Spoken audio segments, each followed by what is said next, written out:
Greetings and salutations. My name is OJ as always, and welcome back to another episode of the Deadlockathon, a series of videos where I go over every single character in Valve's not so secret hidden game, Deadlock. I'll be going in alphabetical order from Abrams to Yamato. I'll be covering their lore and personality, their gameplay and abilities, as well as their design. Please do keep in mind that everything I talk about is subject to change at a later date, as that is just the nature with a game like Deadlock that is still actively being worked on. And if you wish to play Deadlock for yourself, if you don't already have access thanks to my previous videos, I'll throw my Steam name up on screen, and all you need to do is subscribe, and I'll send you a code. Very bad plug, but that's besides the point. With that said, our object of obsession for today is, as per the video title, a character that I believe to be the face of Deadlock. That being none other than Lady Geist.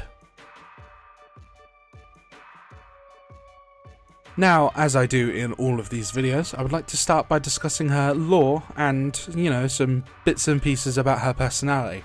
And as I do in all of these videos, I'd like to start by reading off her in-game background, as well as mentioning many tidbits and bits and pieces about the characters' backstories, blah blah blah. I need to mention though, first of all, the reason I called this video The Face of Deadlock is because it's either that Lady Geist is the face of Deadlock, or she's a developer favourite, because unlike the rest of the cast, she has gotten so much attention through lore drops and info, all thanks to a little thing that I've mentioned in a couple of videos now, that being her visual novel. There are a few characters in the game that have, visual novels that have been leaked and data mined, etc. For example, Holiday and Ivy are two other characters who have visual novels, but their visual novels are literally just audio or just like text. We have no images, no nothing, blah blah blah. However, in Lady Geist's case, not only do we have text and audio, we also have very well drawn art showing like almost every single route you can take, as the visual novel itself is a kind of like multiple choice story. You can go down different paths, get different endings, and I presume that some of the endings are canonical, as there are data mined interactions between her and Abrams and her and Dynamo that link into the story of the Binding of Oathkeeper. So, again, as I said, I think Lady Geist is the face of this game. She kind of encapsulates almost everything cool about this game, and I really like her. She's not my favourite character, I don't think, but she is definitely up there. She's definitely sitting in that little trio of thrones in my top 3. But anyways, before I get too carried away, I'd like to read her in-game background, which, as I said, reads as such.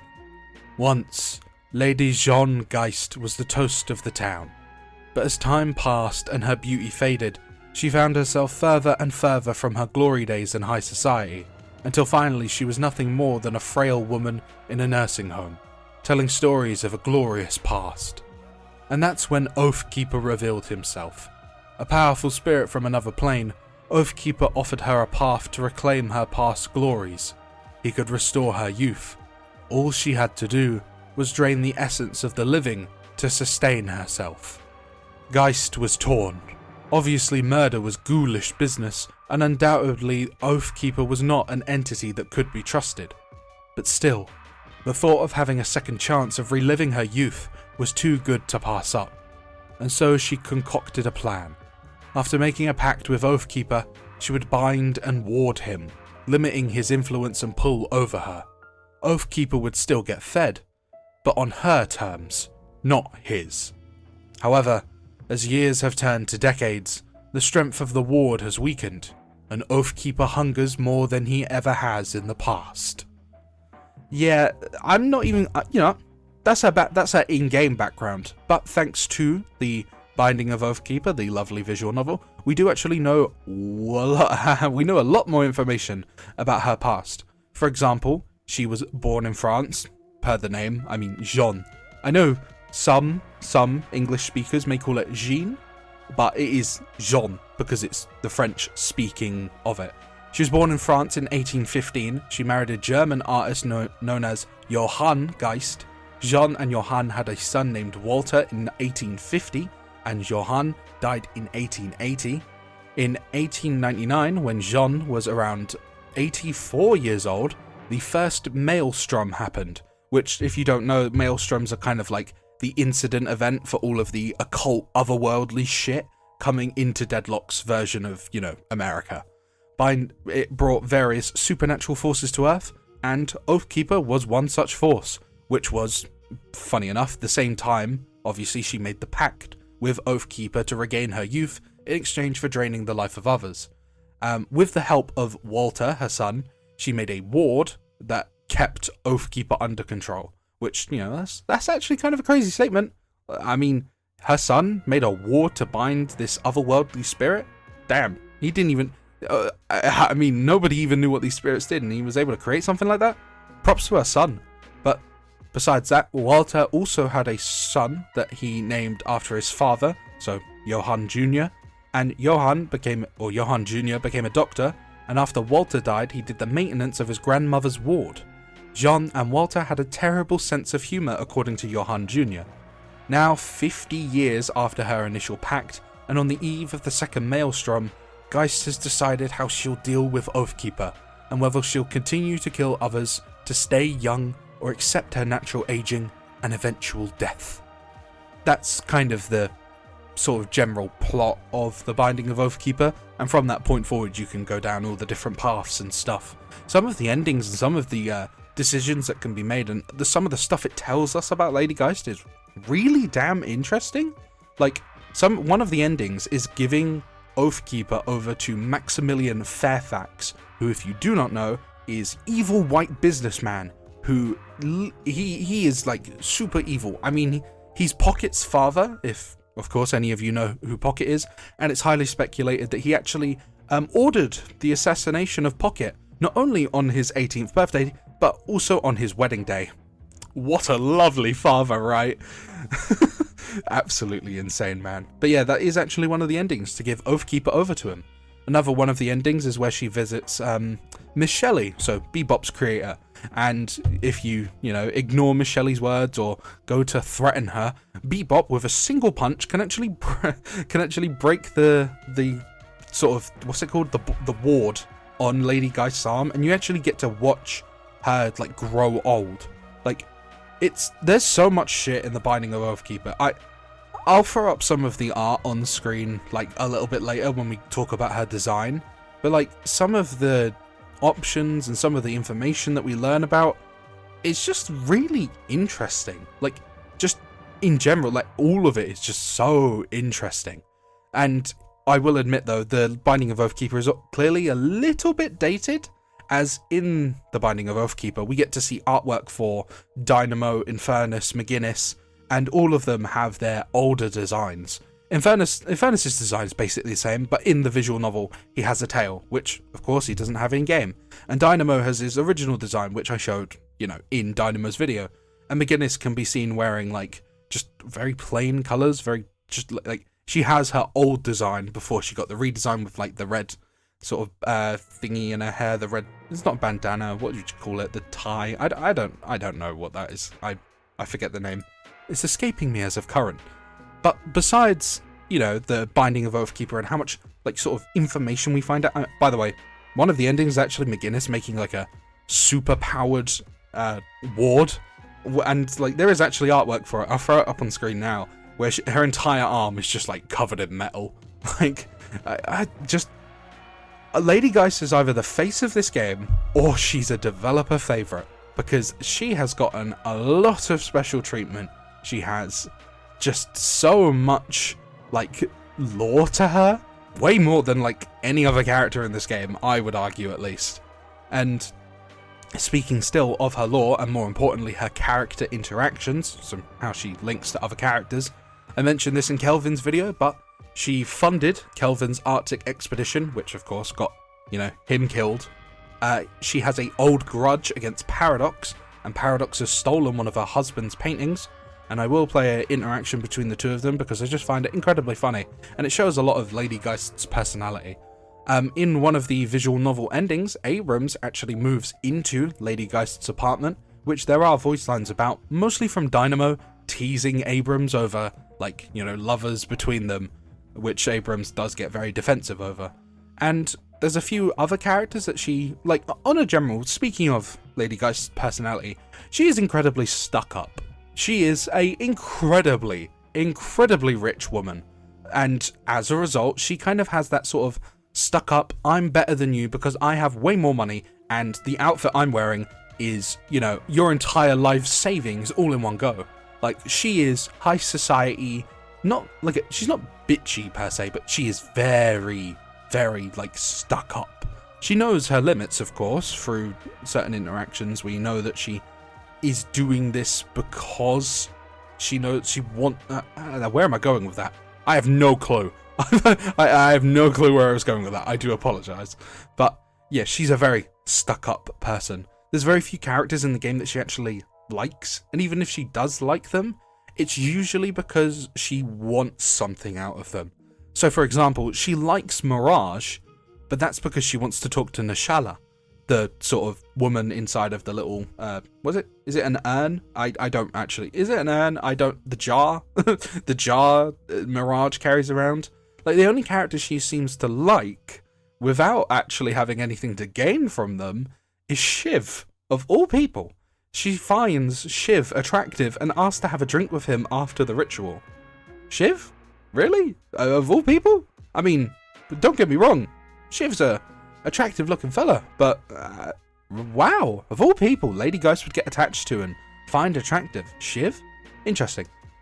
Funny enough, her and Drifter have a few little interesting interactions, mostly due to the fact that Drifter, in all of his old age and wisdom, actually knows Oathkeeper, which intrigues me greatly. I am very curious on what Drifter and Oathkeeper's relationship is, because the two of them do share similarities. Obviously, Drifter is a vampire. He needs to feed off of the living to keep himself going, and Oathkeeper is very similar. And what does Drifter have? Bright red hands that are able to shoot out projectiles. A little personal theory of mine. I mean, someone mentioned this, I think, in the Drifter comment section. The idea of his hands literally being just permanently soaked in blood is a very cool visual detail and a very cool idea. But imagine if it was actually because he had Oathkeeper on his arms for so long that there was a permanent mark implanted onto his arms to show Oathkeeper's possession had lasted that long. Like, that's a really interesting idea to me. But as I said, and before this section goes on for another 20 billion years, I wish to play an interaction between Lady Geist and Paradox. One that shows kind of Lady Geist's personality and kind of her sort of stuck-up richness. It's very rare that she ever isn't, you know, like, stuck-up or rich. I mean, she like, rags on Holiday for having shitty-looking clothes. She rags on Dynamo for having a terrible-looking coat. She's a very fashion-based woman, and she would probably kill me for walking around in a hoodie and sweatpants. But that is besides the case. and with that said, I would like to play the interaction now. You know, I've been to the Paradox Museum last summer. Did you enjoy yourself? I found it cliché and overwrought. Excuse me? It was a multi-million exhibition with the emotional depth of a 10th grader writing I will rage against conformity in their poetry unit of remedial English. It had a Hellenistic bust of Homer. Homer is also overwrought. God, her voice acting is just so damn good. Like, every word she says is just laced with this tone of, I'm better than you. You are beneath me. Like, I can imagine her doing the pose where she's like holding one of her arms up and she's kind of just looking at her nails as she speaks to Paradox and just mocks her entire, like, not livelihood, yeah, her entire livelihood. I must mention that her voice actor is actually confirmed, unlike a few other, most of the cast don't really have confirmations on voice actors. Lady Geist does, that being Abigail Marlowe, who I know not really from anything. She was in Arcane as Caitlyn's mum, but besides that, I don't really know her from anything. Some of you might though, and then again, all of my knowledge and experience with media is basically limited to video games and video games only, because that's all I've ever really done with my life. But besides that sad fact, I love Lady Geist. I love her personality. I love her sort of story.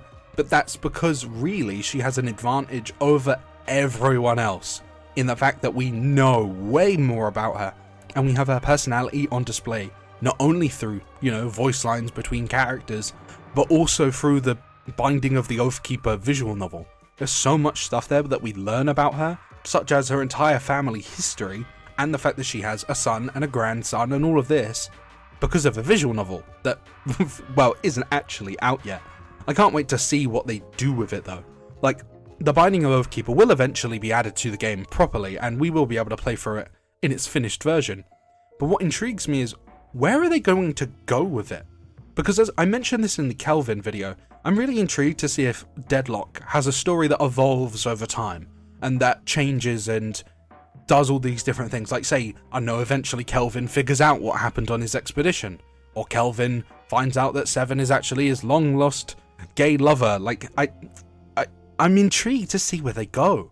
And especially in the case that they already have the Binding of Oathkeeper, which is a multi-pathway story. Like, there's multiple different endings, meaning that they have to decide on an ending. If they decide on, say, the one where McGinnis makes this super-powered ward, then Lady Geist shouldn't be participating in the ritual, right?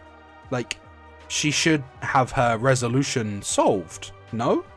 But then you have other stuff like giving Oathkeeper to Maximilian Fairfax. That would fundamentally change how the world works. You're giving one of the most evil, powerful businessmen in all of Deadlock's little history Oathkeeper, the killing super spirit. God knows what because like Oathkeeper makes, a wish to the person it wants to bind with. Like for Lady Geist, oh, I'll give you eternal youth. What the shit did Maximilian ask for? Well, I don't even want to know, actually. Like, is Maximilian just going to be the god of gods? I don't know. I have absolutely no clue. But yeah, I love Lady Geist. I love how stuck up she is to everybody. I like how she there's no character in this game where she doesn't have something bad to say about them. Like, Pocket, she accuses him of robbing someone for the coat that they wear. Or, Viscus, my poor lovely boy. She just says we're not friends. Viscus says, I'm at your arm. Yes, Viscus. We're friends. No, Viscus. I love Viscus so much. I can't wait to talk about that stupid little shit. But yeah, Lady Geist is an absolutely fantastic character. I love her story. Although she obviously acts as a stuck-up, I'm better than you character, she does have a lot of sort of depth to her. There is a sense that this is not really how she is personality-wise, and that there is something underneath, it's buried under layers upon layers, but somewhere underneath all of this stuck-up, I'm better than you personality, there is someone who genuinely, cares. I mean, she did not give it. Well, then again, she didn't give a shit about McGinnis until she actually did something for her. So who knows? Maybe I'm just trying to give the woman some excuses because I like her so much. Who knows? I like her as she is, being this stuck-up, I'm better than you character. But with that long spiel all done and dusted, I would like to now move on to talking about her gameplay and her abilities. Please do keep in mind for these sections, I record in OBS for audio and gameplay at the same time, so if I sound a little bit different, I do apologise in advance. But with that said, let us now move on to her gameplay and her abilities. Right, so here we are in the ever so lovely and ever so helpful training range to talk about Lady Geist's gameplay. And to start, let us talk about her weapon, known as Johann's Gift, which implies that her husband gave her a revolver. This gun is okay. I think it's a little bit weaker than most of the options we've talked about thus far. It, for the most part is pseudo hit scan. Said this in every single video so far. No gun in this game is truly hit scan. Everything has a bullet travel time. Closest you'll get is Bebop, but even Bebop has to charge up his laser before he can begin to shoot it. But it's a fine enough gun. It's a little bit weak, I will admit. It's a bit weak in lane because it doesn't do too much damage to minions. I mean, on the bright side, it's very easy to secure souls due to it being basically hit scan.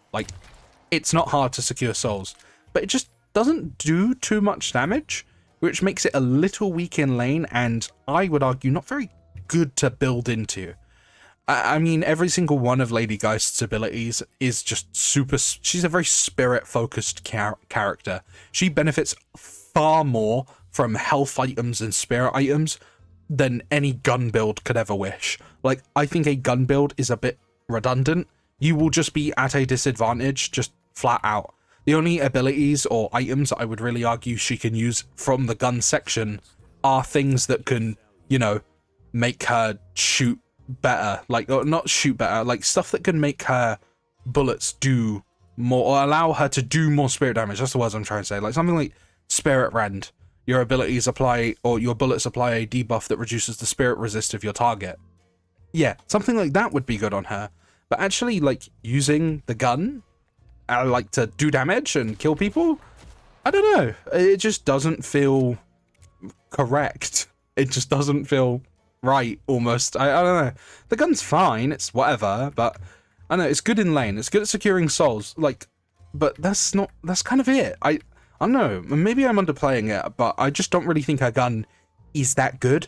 But that makes sense when you consider that all of her abilities are just ridiculously high spirit damage shit. Like, I mean, you can see it here. I know this is a hybrid build and there's a few gun builds, but like, I don't know. Gun stuff just doesn't really click with me. I've mostly been using like this build, or not this build. Where is the build that I was using? I may have lost it. Yeah, I may have lost it. Either way, she is a very spirit focused character. Very, very spirit focused. And to show that fact, the first of her abilities is known as Essence Bomb. It has a 9-meter range, a 14.5 second cooldown, which is weirdly awkward. Why would you just not make it 14 or 15? You sacrifice some of your health to launch a bomb that deals deals damage after a brief arm time. Self damage type is spirit and can be mitigated. Basically what that means is that you will take obviously a portion of your health away. So as it says here, it does 30 spirit damage to, you know, your health. However, that can be negated with something, say, like Spirit Resilience, where if you have Spirit Resilience, the amount of health you will lose will be less because you have higher spirit resistance against your own damage. But the ability, by the way, actually, before I, you know, throw this ability, I love how Oathkeeper moves. Like, look at how his fingers, like, twitch and flick in and out. Like, it looks so creepy. I love Oathkeeper. I'll talk about it more in the design section, but man, the way Oathkeeper moves is just incredible.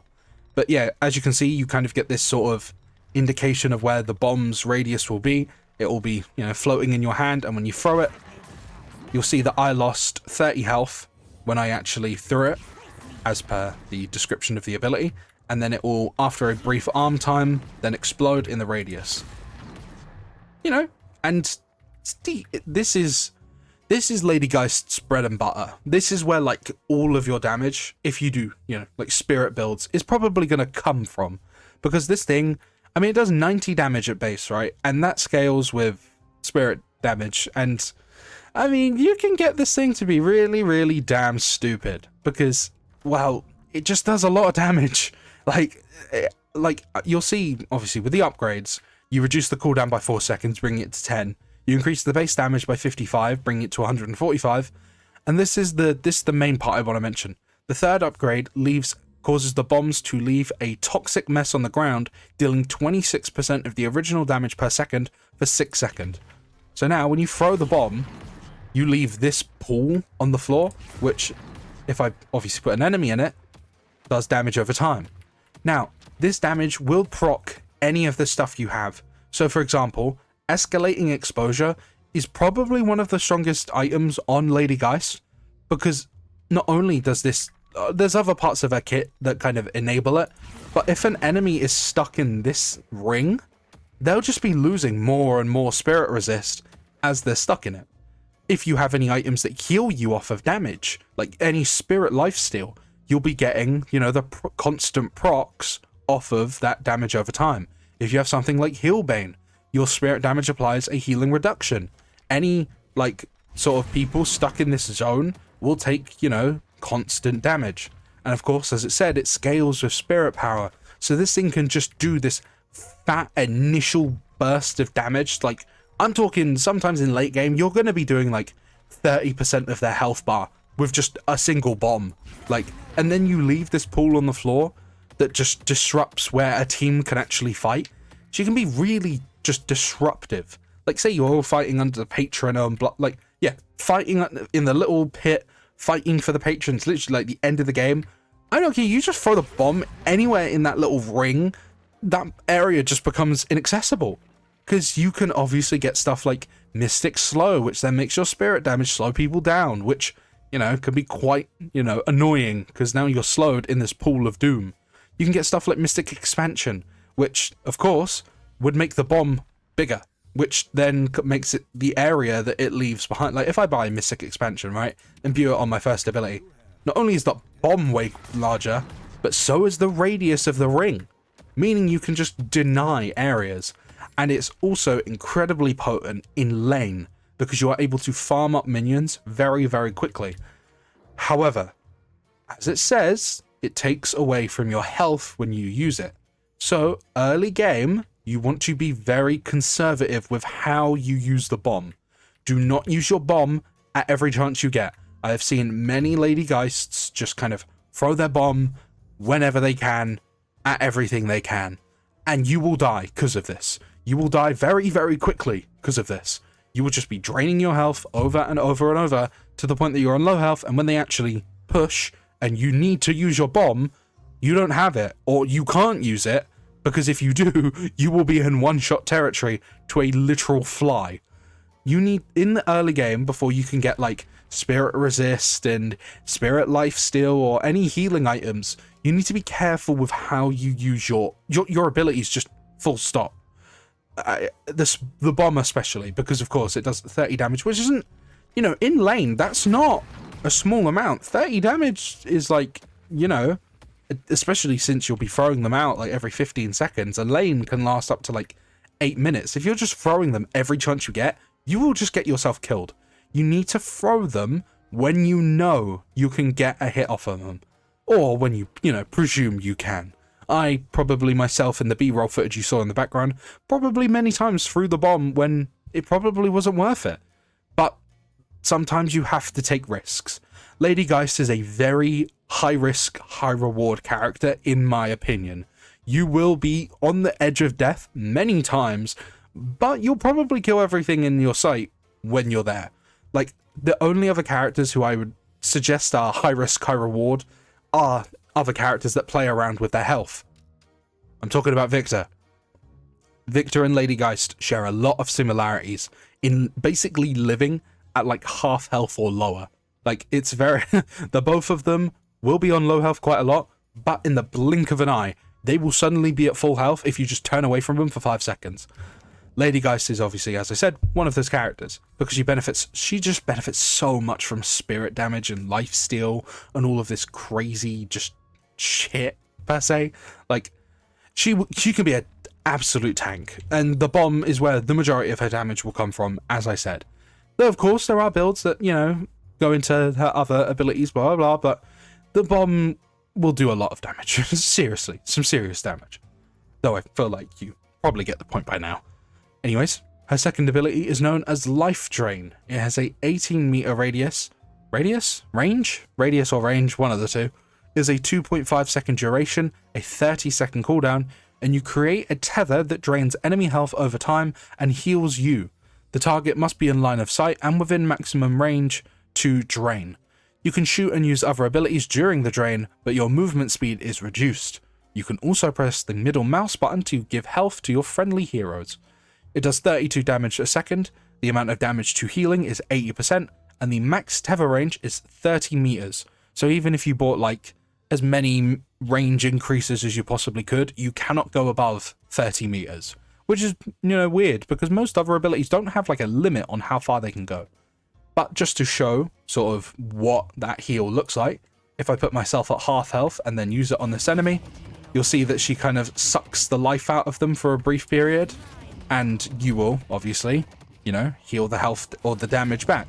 So as you can see, I do 80 damage and I healed for like about like 72, kind of. What? Hold on.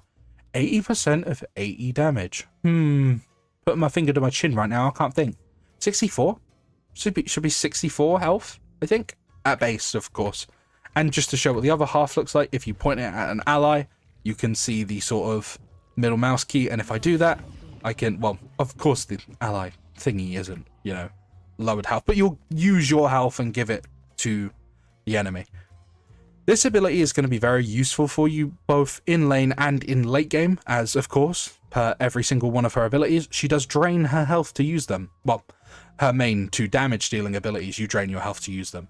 So this will be your way of keeping yourself going in lane. Say you kind of catch an enemy pushing a little bit too far forward and you're, say, on half health, you can just use life drain and suck the life out of them, just to kind of keep yourself in the laning phase and keep yourself, like, fighting longer. Lady Geist is a character who rarely has to retreat back to base to get healing. She can just kind of keep going, mostly because of life drain. But as it says, they must be in line of sight and within the max range. So please do not, like, just kind of use it when they're, like, this far away from you. Because they can literally just dash backwards and then you've kind of just wasted the ability and now you got to wait 30 seconds for it to come back to you. But if they say push and you're, you know, up close and personal, they're going to have to go a little bit distance and you're probably going to get the full heal off. And as it said, you can still, you know, use other abilities whilst actually sucking the life out of them, which, you know, allows you to do some stuff. And this ability can do some, you know, noticeable damage late game. And as I mentioned, she is the world's best user of escalating exposure, besides, funny enough, Victor as well. And this ability helps with that. As it says, dealing spirit damage applies a stacking spirit amp that increases the amount of spirit damage you deal to the target. Look how many little bits of damage you're doing. Each one of those will stack up escalating exposure, which just lets the ability do way too much damage. You know, actually, let's show what escalating exposure does. Pardon me. As you just saw, it did 80 damage at base. Now with this, 135. And look how quickly it's procced or stacked up escalating exposure. Like, you can see that you can see how strong it is. And this is just, you know, the spirit rend itself. If I combined other abilities, etc., she's probably the best user of escalating exposure besides Victor. But yeah, this ability is very solid in both early game to keep yourself in the laning phase and prevent yourself from going back to base, and in the late game as it allows you to just kind of stay alive in a team fight.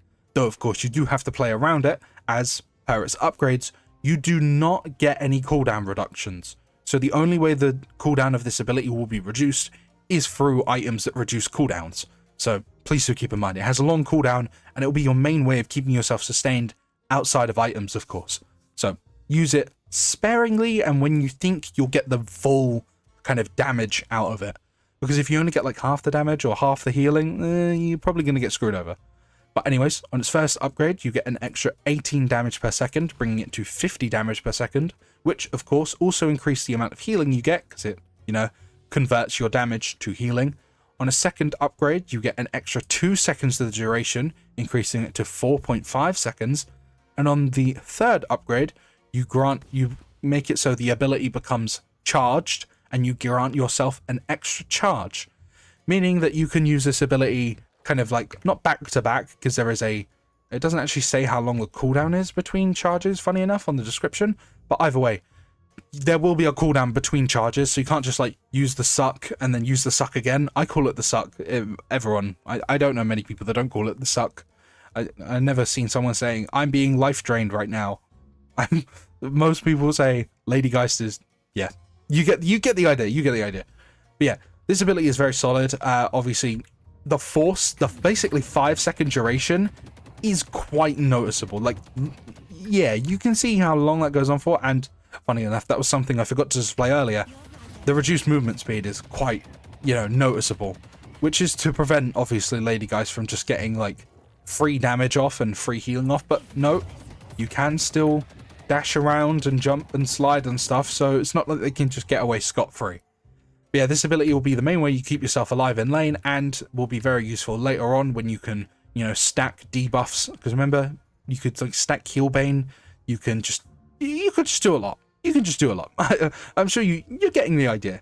You're getting the idea of Lady Geist. It's very risk and reward. Reduce your health by using abilities and then get it all back by using this ability. And continuing that trend, we have Malice, which is a 6-second duration, which is incredibly short for an ability. You sacrifice some of your health to launch blood shards that apply a stack of Malice. Each stack slows the victim and increases the damage they take from you. The slow effect decreases over time. It does 23 damage at base. The health cost is 7%, which is quite noticeable considering that it is a flat health cost. It is not something that scales. So you do need to be careful when using this ability because you are reducing your health. Even if you have like 4,000 HP, you're losing 7% of that every time you use this ability. Unlike, say, Essence Bomb, which can have its self-damage negated by Spirit Resist and stuff like that. The effect per stack is a 8% damage amplification, a 15% movement slow, and the debuff for the damage amp lasts for 9 seconds, and the slow lasts for 4 seconds. And the ability looks as such. You'll kind of just flick out sort of these 3 blood shards, like 3 little, I like to call them daggers. They're like 3 little daggers that you kind of throw out, and if they hit an enemy, you'll see this icon applies to the top of their head and will slowly tick down. You can see when they're affected by it because of this red aura around them. And you only have to hit one of them for the actual effect to take place. So, but you can, of course, stack it higher and higher, and it stops at 5 stacks. And at 5 stacks, that would be a 35... Oh, I just hit my mic. I do apologize. At 5 stacks, that would be a 40% damage amplification. And I can do maths. 15, 30, 45... 75 movement slow, which that's nothing to scoff at. Nothing to scoff at. 75 movement slow, that's a lot. But do remember, you're not just going to be in the training range like me, being able to throw these out just constantly. It's a very good ability though, and it works very well with the rest of her kit. You almost always want to start the fight with Malice because obviously you apply the damage amp and you'll also apply the movement slow, and because of the movement slow, you're able to get off the suck easier, or you're able to hit bombs easier. They'll take more damage from the bomb and the sort of life steal. Hell, you can always just combo them into one another, so steal, throw, bomb. You see the idea? Yeah, you see the idea. Either way, on its first upgrade, you reduce the cooldown to 3 seconds, which I believe is the shortest cooldown of any ability in the game. Which 3 seconds sounds really good though, until you realize, of course, with every throw you're losing 7% of your health. Please do keep in mind, do not just continuously throw these out at every chance you get. You need to think, you need to use brain when you play Geist. Anyways, on the second upgrade, you increase the damage by 28, bringing it to 51, and you increase the amount of blood shards you throw out by 4. And on its third upgrade, you increase the damage amplification to be 15% per stack, which of course then brings it up to 75% damage amplification if you get all 5 stacks. And just to show what the extra blood shards look like, it looks as such. You kind of now throw them out in a shotgun pattern, and that makes it easier for you to say, like there, I hit him with the one on the furthest end. It makes it easier to not only hit targets, but hit multiple targets at the same time, which of course then applies this movement slow to everyone, it applies the damage amp to everyone, and then you can obviously do your damage with your abilities and blah blah blah. Pardon me again. The Malice ability is incredibly strong, and it works and plays well with the rest of her kit. You, as I said, you almost always want to open up with Malice because you'll obviously be able to apply the debuff and the such, which then makes all of your other abilities better, and they're slowed, so it makes it easier to hit your other abilities. It's just her main 3 abilities just kind of all flow into one another. But you do, of course, always have to keep in mind when you play as Geist that your health is something you need to keep an eye on. Because if you just throw out Malice every 3 seconds you can, you'll be dead before you know it, because it's 7% health cost, it's flat as well. It doesn't matter if you have a quadrigintillion health, which by the way is like 16 billion zeros or something like that. I don't remember how big that number is. I remember seeing it in some random mobile game I played. Either way, you can have all the health in the world, but you're going to be losing 7% of it every single time you throw Malice. So you need to be aware of what your health looks like if you have the items to kind of like early game, you need to play safe, but late game when you have a lot more healing items, stuff like infuser and stuff like that, then you can kind of get a bit crazy. You can kind of just lob your bomb whenever you feel like it, or lob out malice at every single occasion. Like late game, guys can kind of use her abilities very freely, but in the early game, you do need to be aware of what you're doing and when you're doing it. But with that said, we move on to her ultimate, known as Soul Exchange, which is a 5.5 meter radius, a 0.2 second duration, and a 185 second cooldown. You swap health levels with an enemy target. There is a minimum health percentage that enemies can be brought down to, and a minimum amount of health received based on victims' current health. Said minimums are minus or 30% enemy minimum health, so they can only be brought down to 30%, so they can't be like, you know, brought down to 1% and then slapped and killed immediately, and you can only receive a minimum of 30% of their max health. This ability is incredibly complex because on a basic level, and this is honest, there's a video, I remember seeing a video sort of going into the intricacies of how this ability works, but just say for example, I am on, let's say 100 health, you know, very low, and this is, you know, here's the enemy, look, and this is what it looks like, by the way, when you activate your ult. This range is incredibly small. You actually need to be like rubbing yourself against them to actually get this off. But either way, I'm on 100 health. It's looking real bad right now. Enemies chasing me. But then if I activate it, of course, you saw that was a full heal, right? And you may be thinking, hold on, this is 30% of their health. This enemy has infinite health. So, of course, when I've damaged myself to the point that I am on, you know, 100 health, and I suck the life out of someone who has infinite health, I'm going to get a full heal. But as you saw, it did a lot of damage to him because obviously I'm taking a huge portion of his health. Now, if I say summon in Abrams, character that's relatively notorious for being, you know, tanky, I'm on, you know, incredibly low health. Let's bring it down to 50. Abrams' health obviously isn't, you know, the highest in the world. This is the base level. But either way, I go up to him. He's brought down to 30%, and I've regained all of my health because I have stolen all of it. This ability doesn't really do as it says on paper, because it says minimum health received.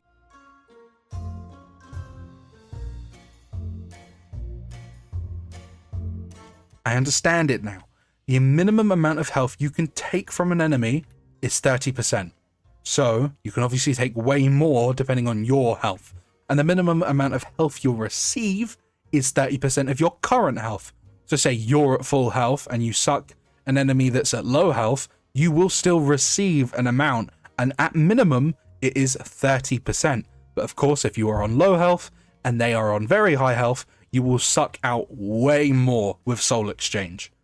Right, there we go. I got it. I understood it now. I finally understand it. I do apologize. This video is incredibly messy. Or this gameplay segment, the Soul Exchange segment, is incredibly messy. I'm sure many of you are shouting at your screens, and I do apologize. I'll give you a kiss on the forehead and apologize later.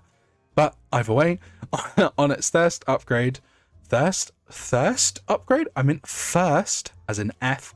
You reduce the cooldown by 35 seconds, bringing it down to 150. On a second upgrade, on cast, you get an extra 40% fire rate for 8 seconds, which, I'm going to be honest, is a bit redundant, as I've said. Geist isn't a gun user. I don't know why that's not, like, extra spirit damage or something, or, like, 10% extra spirit damage for 8 seconds, or something like that. And on your third upgrade, you silence all enemies within 15 meters for 3 seconds. That third upgrade can be very, very potent. Say you're on low health and there's a few enemies and you kind of manage to rush in and suck the life out of them. As you can see, the purple effect will appear. And that's silence is where you cannot use your abilities. So for 3 seconds, which in Deadlock terms is not like a short amount of time in any way, shape or form, none of them can use their abilities. And that can handicap so many characters. Any character that scales off of spirit, it even handicaps herself. Like if you're fighting an enemy, like you can't fight an enemy Lady Geist when you're playing as Lady Geist. Ignore me. If you're fighting someone like Lash can't use any of his abilities. All of Lash's damage comes from his abilities. Doorman can't use any of his abilities, so he can't hit you with a bell. He can't teleport you away to the hotel. I don't know, Billy can't use any of his abilities, so after you suck the life out of someone, he can't, you know, just knock you up and slam you back down again. Like, silence is a strong effect, and it's 15 meters, which is not a small radius at all. You could, theoretically, silence an entire enemy team. That's quite a big deal, especially when I said many characters do really rely on their abilities for their damage. There are, of course, some that don't whatsoever, like, but even then, someone like Holiday, if she got silenced, she can't use Crack Shot. So if she hits a headshot, she won't be doing the bonus damage and stuff. Someone like Infernus, theoretically, would have his afterburn turned off. You can see the issue, or you can see the strength of it, right? But yeah, besides my horrible explanation of how Soul Exchange actually works, it is a very strong ability, but its handicap is the range. This is terrible. This is a terrible range. I do believe you can increase it, like if I imbue it on her ult, like, yeah, I can increase the range of it, but it's not really worth it. You're just better off putting that spirit expansion somewhere else. But this ult is very good if you can land it. That's the thing, you have to be able to land it, and it's quite situational. As I said, you need to be on quite low health to actually, you know, get the benefit from it. But if you do manage to lifesteal, say, an Abrams, who's going like full tank build, you can ruin his whole day, because now he's on really low health, and you're on full health, and one bomb, kablooey, death, etc. But yeah, Lady Geist is a very risk and reward character. You will be risking your very low health life to go do a soul exchange, but if you get the soul exchange off, you're at full health again. You're able to fight for an entire new team fight. Malice takes away 7% of your health, but you're applying damage amplification and a movement slow, which then allows you to throw your essence bomb, which deals who knows how much damage late game, and the spirit and the life drain is obviously there to, you know, keep yourself in the fight, etc, etc. But theoretically you could do Lady Geist support, you know, with like giving your health to your teammate and stuff. It's kind of a silly idea. I don't think anyone's ever done it, but either way, yeah, I enjoy Lady Geist's gameplay a lot. The only negative to it is probably her gun, because I've always felt like her gun was just a bit lackluster. It just kind of exists. I only ever really use it to apply like debuffs using like Spirit Rend. I've obviously seen some builds that use toxic bullets and stuff. But yeah, her gun's only the real disappointment. I really like the gun, but anyways, that's moving on to the that's the next section. I like, still speaking of her gameplay, I really like her gameplay. I just got to reaffirm myself, you know. I reaffirm. That doesn't even make any sense. What am I saying? Her gameplay is just really fun. I really enjoy it. Risk and reward characters aren't usually my style. I usually like to play relatively safe. But Lady Geist is fun enough that I'm able to make that exception. But yeah, with all of that said, and her gameplay messily discussed, the Spirit Rend thing is, or the Soul Exchange thing is haunting me now for the next 20 years of my life. I'm going to look back on this video and think, holy shit, that was incredibly embarrassing, and I'm an idiot. But yeah, with all of her gameplay discussed, I would like to move on to talking about her design. Now, as I've said many times in many different videos, Lady Geist is one of the characters that recently got hit with a wave of model redesigns. Not redesigns, model updates. As some of you may know, characters do at some point get model updates. Abrams was really like the first one to get his model updated and to look way more refined and way more polished. Dynamo followed quite soon after, and I believe Infernus did, literally like a couple days after that. But in the most recent update with, you know, adding all of these new characters, they updated the models for Ivy, Lady Geist, of course, Lash, Pocket, and Vindicta, which is a whopping 5 model updates. And Lady Geist, as I said, was one of the ones hit by it. I will throw her original design up on screen now. When it comes to Lady Geist's design, they seem to have a very set in stone look for her, outfit wise at least, and hair wise. Her hair has stayed incredibly consistent across all of her designs. Even like some old ass concept art, her hair always looks the way it does, which is this kind of big, puffy sort of, what would you call it? I'm going to admit, I am not a fashionista. I'm not very knowledgeable when it comes to fashion and hairstyles and stuff like that. I'm not going to say I don't care about the way I look, but I'm not like someone who puts a lot of effort into the way I look, per se. So I do not know, especially when it comes to women's fashion. As you can probably tell from my voice and the way I speak and blah, blah, blah, I am not a woman. Shocker. Could you see that coming? So I am not very knowledgeable when it comes to women's fashion, etc., etc.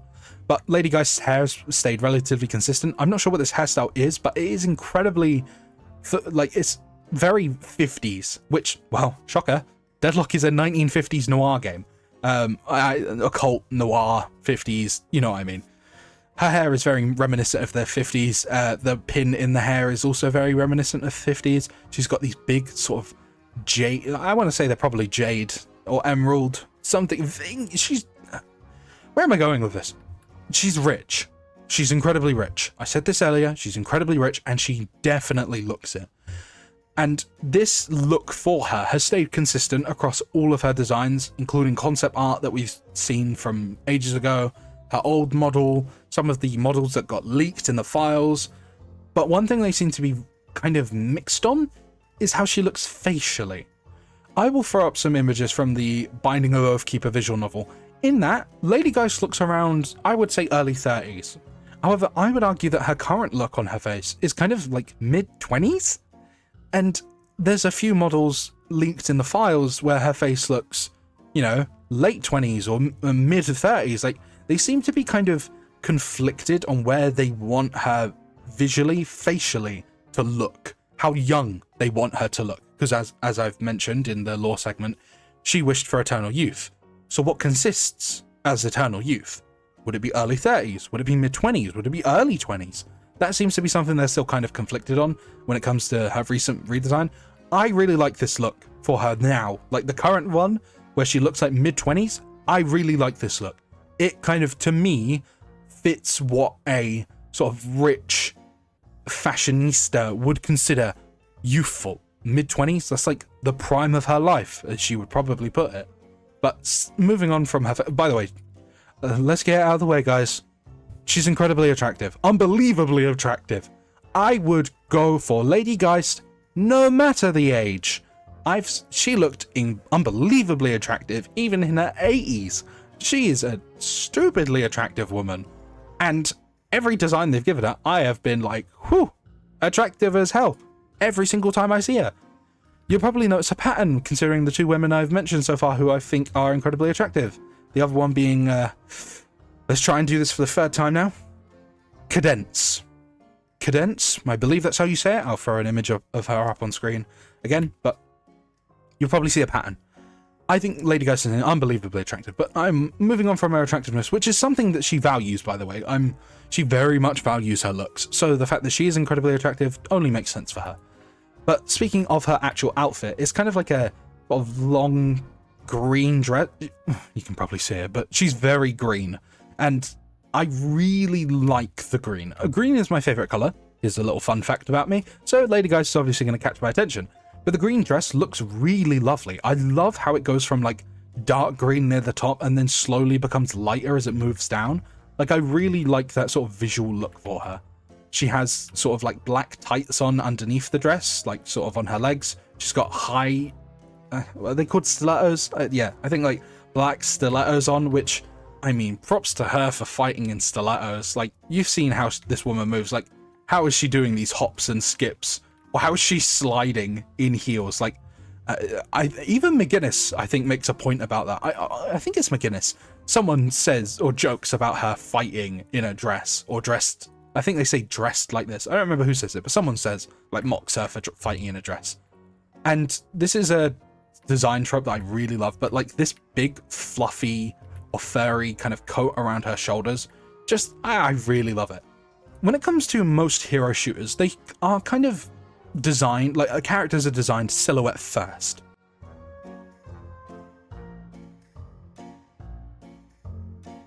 I love Lady Geist's design.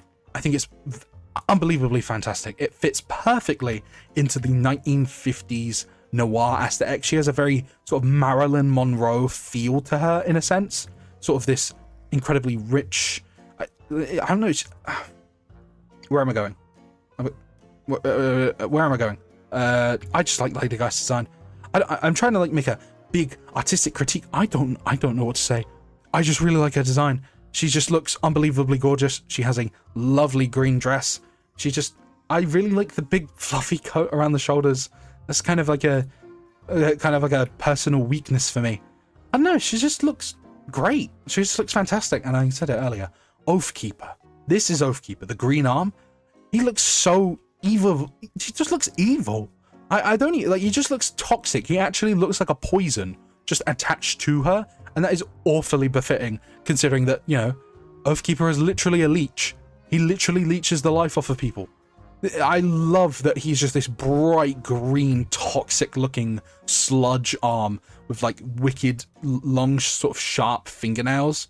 There's very bony fingernails as well, which I think the boniness of the hand is probably a mockery of Lady Geist, considering that she is so afraid or so reluctant to be old. She wishes to stay youthful forever. So her being old is like a worst nightmare for her. So the arm of Oathkeeper being sort of skeletal is kind of like a weird reminder of what she does not want to be. Sort of old, frail, skeletal, etc. But yeah, I love Lady Geist's design. Her gun's quite cool as well, this sort of very long revolver. I really like it. But yeah, I love Lady Geist's design. It's just really fantastic.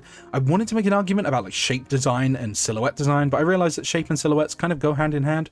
So I do apologize for that argument earlier. This video in general has been very messy. I'm not really sure why. Kind of hard to get my words out. I'm not really sure what I want to say. Lady Geist is just really good. Like, I don't know how to put it. She's just absolutely fantastic. I love her design. I love her gameplay. I love her backstory. Admittedly, it's because we have so much more about her. And I do think she's probably a personal favorite on the development team, considering how much special treatment she's gotten. I mean, she just looks... I'm gonna have to say it again. She's unbelievably hot. And I'm sure you've seen many. You see the name of that build? I'm sure you understand it. And if you look at this build description, this is me. I am this person. I don't know who this person is. I am this person. I love Lady Geist. I think she's incredible. I think she's a perfect fit for this game. I think she is literally. She would fit as the face of Deadlock. If they made like a cover art for the game and it was her and Abrams, yep, there you go. That's the face. Those are the, like, if you wanted to split it into male and female, like, Abrams is the male face of Deadlock, Lady Geist is the female face of Deadlock. Easily. I don't think it's even a competition on them two being the faces of this game. But that is because they have gotten so much more development than most of the cast. I love Lady Geist. And I think this is going to be the end of the video. I do apologize again for this video being kind of like messy and very long. I do apologize for this video being so damn long. I really have a lot to say about her. I'm just struggling to find what to say. I'm sure you understand my passion. You can hear the passion in my voice. You can hear how much I like this character. And I do apologize for it being as long as it actually is. Yeah, I just love Lady Geist. I love her gameplay, story, design, etc, etc. With that said, this is the end of the video. I do apologize again. I don't know why I'm apologizing so much. I don't need to apologize for my own content, I don't think. But either way, like, comment, and subscribe if you, by some miracle, managed to make it to the end of this video. I'm sure it was a real rough ride, considering how much I fumbled over myself. But yeah, like, comment, and subscribe if you feel so inclined, if you enjoyed it up to this point in the video. I hope you have a lovely rest of your day, whether that be a good morning, evening, afternoon, etc. And the next video in this series is going to be on a certain someone. It's going to be on someone I've mentioned many times before, and someone I find incredibly charming, incredibly funny, and is an asshole through and through. That being the Lash.